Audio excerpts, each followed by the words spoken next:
I grew up in an orphanage after my parents died in an accident, and I could not find the meaning of life or the meaning of doing my best. Then one day, I received a letter from my mother, who was supposed to be dead. Moreover, the letter was sent to the house where I used to live with my parents. This couldn't have happened. But what if?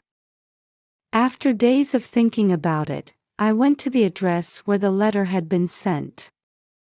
But with my home of memories in front of me, I suddenly became frightened. So I decided to take a look from the backyard. Gently peeking in, I saw a middle-aged couple living there. I looked more closely at them. If they were complete strangers, I would have tried to sneak away. But the next moment, I couldn't believe my eyes. What? Dad, Mom. I stood there, as I had never imagined that this would happen. My name is Amelia, and I entered an orphanage when I was 10 years old and graduated there 2 years ago. Currently, I live alone in a cheap apartment in LA while working several part-time jobs. My parents passed away in a traffic accident when I was 10 years old. They were involved in a pile-up on the highway during the summer vacations.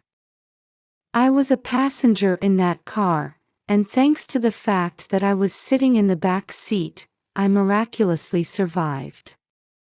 However, my parents, who were sitting in the driver's and front passenger seats, lost their lives when the impact of the pile-up caused the truck in front of them to rear-end the car. That day was my birthday celebration, and I was on my way home from visiting a leisure pool that I had always wanted to go to. I was so tired that I fell asleep, when suddenly I felt a thump on my back like a cannonball, and the next thing I knew, my body was no longer able to move. With no sense of time, I frantically called out for my mom and dad.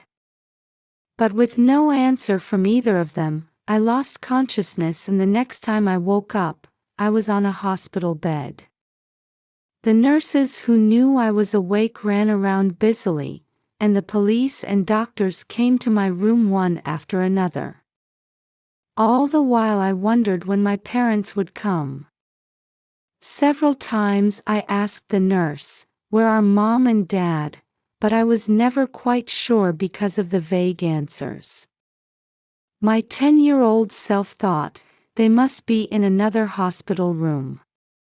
A few days later, however, I learned the meaning of the ambiguous answer. Someone who claimed to be my mother's sister came to me and told me that my parents' injuries were hopeless and that they were not expected to survive. She also told me that she had a family of her own and that she could not take me in. I couldn't understand what was going on. My mother's sister explained the situation to me in simple terms that I could understand, even though I was confused. As a result, I understood that, having lost both parents, I was destined to go to an orphanage upon my release from the hospital. There were many questions about what would happen to the house I was living in and what I would do about school, but I still remember feeling just a little relieved because I did not want to be part of a family of strangers. Later, when my injuries healed and I was able to move again, I was sent to the orphanage instead of going home. My mother's sister had organized the funeral and my belongings while I was in the hospital and sent them there. We had corresponded by letter since I was in the hospital, so I was informed of the situation beforehand. Honestly, I was very uncomfortable because I felt like a stranger was ransacking my house, but I was 10 years old and there was nothing I could do about it. Besides, I never thought I would be able to go home even once. I wanted to know why, but I didn't know who to ask or how to tell them. Everything was going on regardless of my will, and I just went along with the flow. Such were my days. Even after entering the orphanage, I received letters from my mother's sister several times a year, but the content was always the same. How are you? Do you have any troubles? At first I would write back, but soon I had nothing to write about. So, gradually, I stopped responding to the letters I received. To begin with, I had never met my mother's sister before my parents' death, so she was like a stranger to me. I felt nothing for being worried by a stranger, and exchanging letters with her was nothing but a hassle. Perhaps my feelings were conveyed, and the number of letters from my mother's sister decreased steadily as the years went by.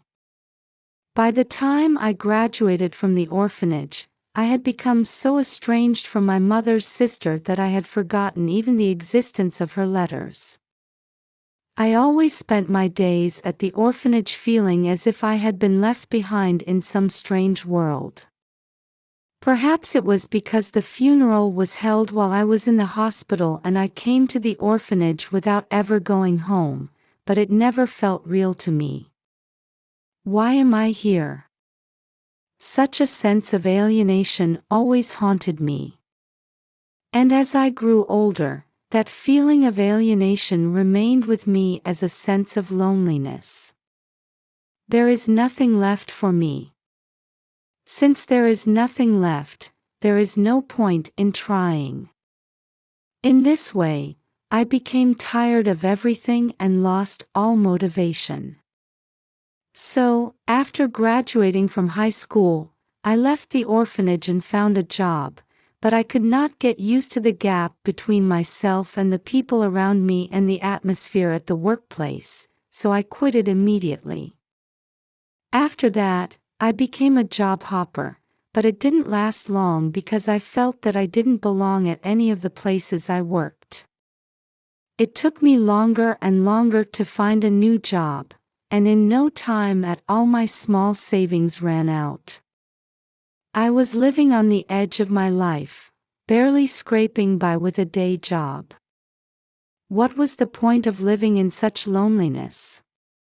Wouldn't it be easier to just move out of the apartment and live on the street? I thought like that many times, but I always stopped just in time.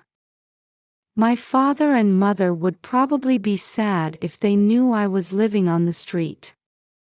Even though I knew that I would never see them again, I did not want to do anything that would make them sad. One day, when I was exhausted from these days, I received a call from the orphanage where I was staying that they had received a letter addressed to me. Perhaps because of the guilt I felt for quitting immediately after finding a job, I had been trying to avoid getting involved with the orphanage.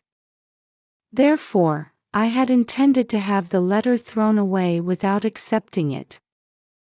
However, as soon as I heard the name of the sender of the letter from the orphanage, I received a tremendous shock, as if I had been hit on the head with a hammer. To my surprise, the sender of the letter was my mother, who had supposedly died in an accident when I was 10 years old. I immediately went to the orphanage to receive the letter. Ever since I was contacted, my head had been in turmoil. My parents were supposed to have died in an accident when I was 10 years old. That is a fact that cannot be changed. So miracles don't happen, and the letter must have been some kind of mistake. I tried my best to calm myself down so as not to escape from reality.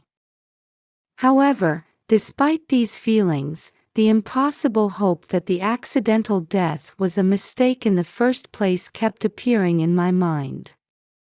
If my mother were still alive, why would she have left me in the orphanage for so many years? What would happen if she just sent me a letter now? I continued to think about all of these things as I rode the train to the orphanage. But I could not come up with a satisfactory answer, nor could I sort out my feelings until the very end. Instead, my head was a jumbled mess of confusion, joy, doubt, anger, and sadness, and I felt as if I would start crying at any moment if I let up. By the time I arrived at the orphanage, after more than an hour, my mind had gone blank from overthinking. Anyway, let's see the actual thing and think about it first. I muttered to myself before entering the orphanage. When I received the letter in the office, I stared at the words on the envelope as if I were devouring them. It was unmistakably my deceased mother's handwriting, and the sender was also my mother. When I opened the envelope with trepidation, I found 3 pieces of paper with illustrations of my favorite characters from when I was 10 years old. And at the beginning of the first one, it says, "To Amelia, who is now 20 years old." The letter, which was written in my mother's soft and slightly quirky handwriting, was so densely packed that just looking at it made my heart ache and tears welled up in my eyes. The letter was filled with memories from the time I was born to the time I turned 10 years old, as well as her imagination and thoughts about how I would spend the next 10 years and grow up. It seemed it was my mother itself. I looked up at the ceiling many times to keep my tears from wetting the letter. Even so, I could not stop the tears from flowing, and they left tear stains in many places. After reading the letter, I thanked the people at the orphanage and immediately left. My head was still in turmoil, and I was in no condition to talk to anyone.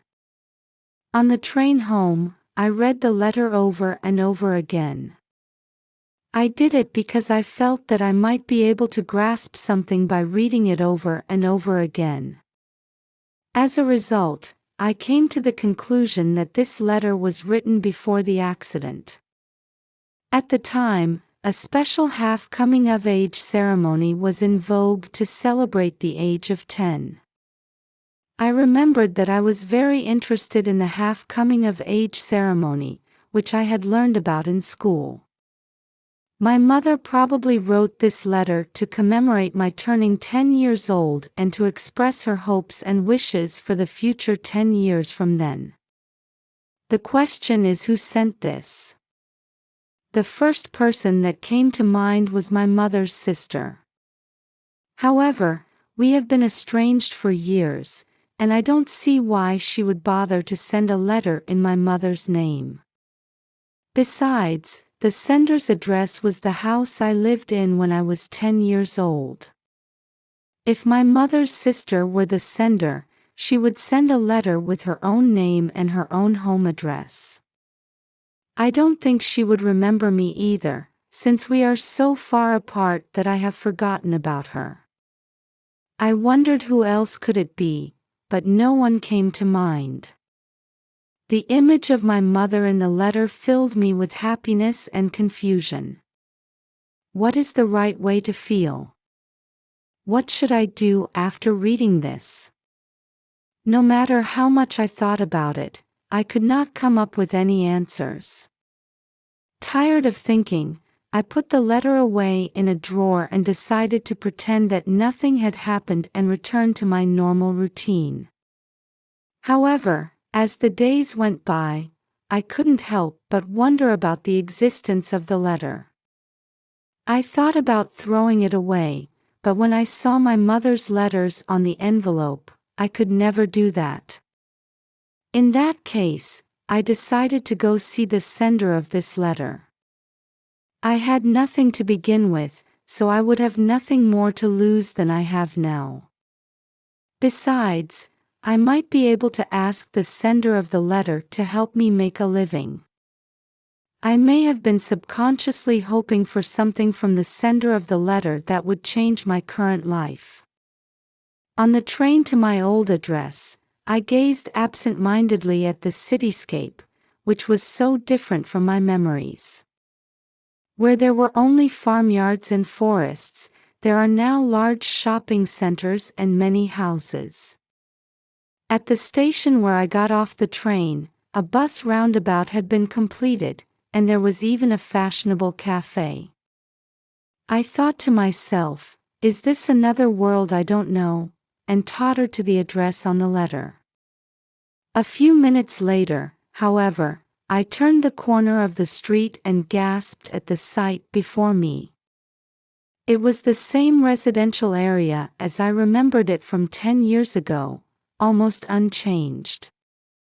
The view instantly brought me back to the vivid world of 10 years ago from the dim and colorless world. This is definitely the town where I used to live. And just down the road, our family home.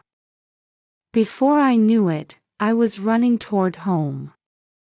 A strange sense of security filled my heart, like a schoolgirl on her way home from school, like a child who had been lost for a long time.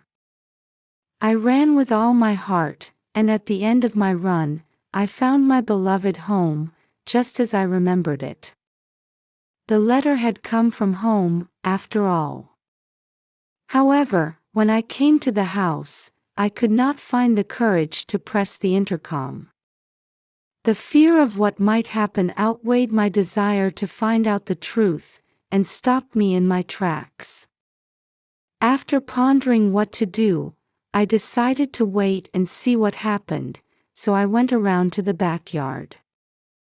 I felt somewhat uncomfortable, acting like a thief, but I quietly peeked into the garden. Then I saw what appeared to be a middle-aged couple preparing to sunbathe on the balcony.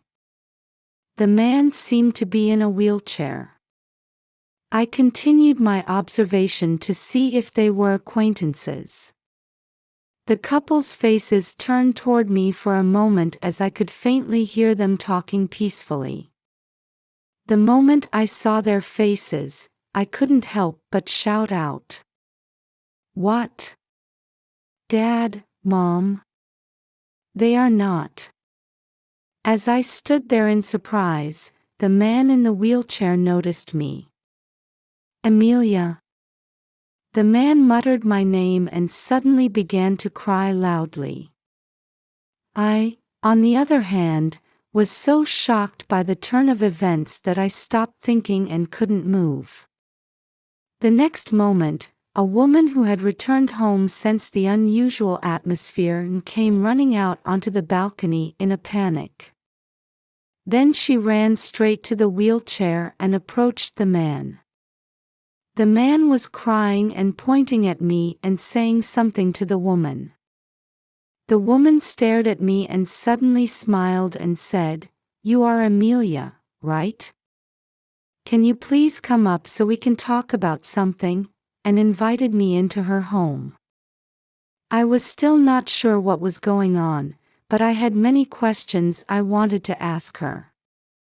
As I nodded silently, once again I visited through the front door and was led into the living room.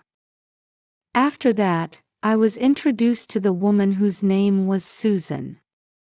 I also learned that the man in the wheelchair was my father, Asher. Furthermore, I heard that the two were married and now live alone in this house. According to Susan's story, my father had been in an accident that left him unconscious and in a critical condition, hovering between life and death. I was told that there must have been an explanation for this to me, as I was only 10 years old, but I myself do not remember anything about it.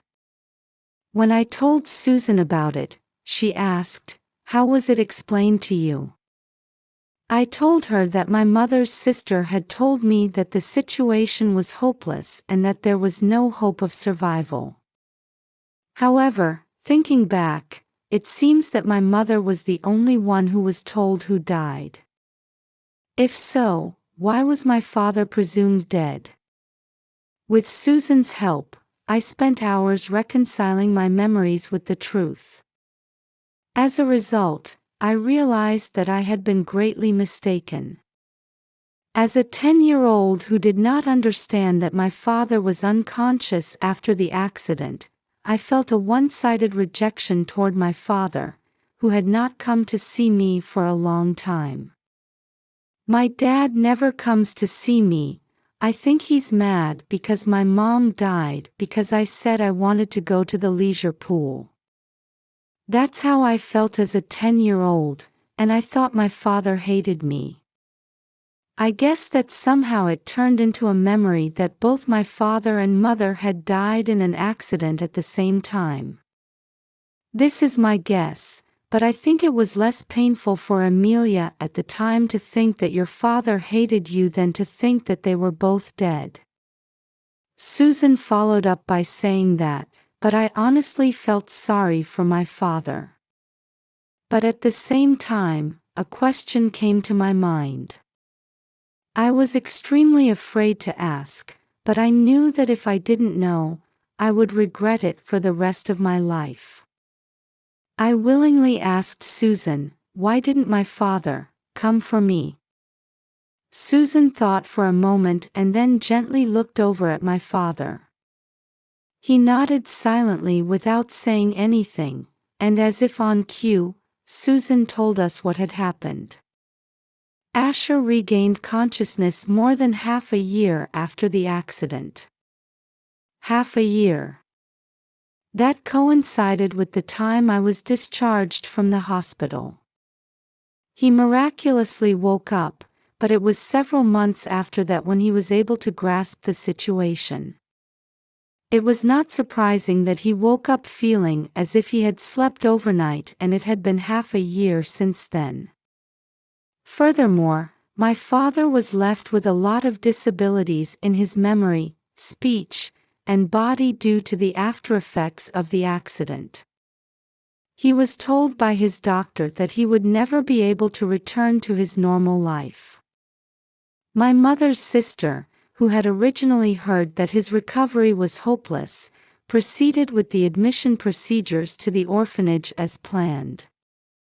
When I came to, there was nothing left. It was a painful reminder of the length and importance of the time I had lost in my sleep.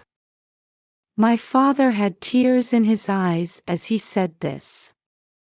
According to Susan, my father entered the facility for the handicapped where Susan worked after he was discharged from the hospital. There was a time when he wanted to see Amelia, but he couldn't express himself properly. At the same time, he came to understand in his heart that Mary had passed away. Asher became very depressed for a time and was even hospitalized by a psychiatrist. There was a time when my father, who had lost everything, was searching for the meaning of life in despair, just like me. When I heard that story, I felt as if I had been saved tremendously. My father did not hate me or forget me. In fact, he cared for me to the point that I felt sick inside. At the moment I felt this, I felt a strange warmth, as if the cold loneliness that had been sitting in my heart was slowly melting away. According to Susan, my father's emotional state remained unstable even after he returned to the facility from psychiatric.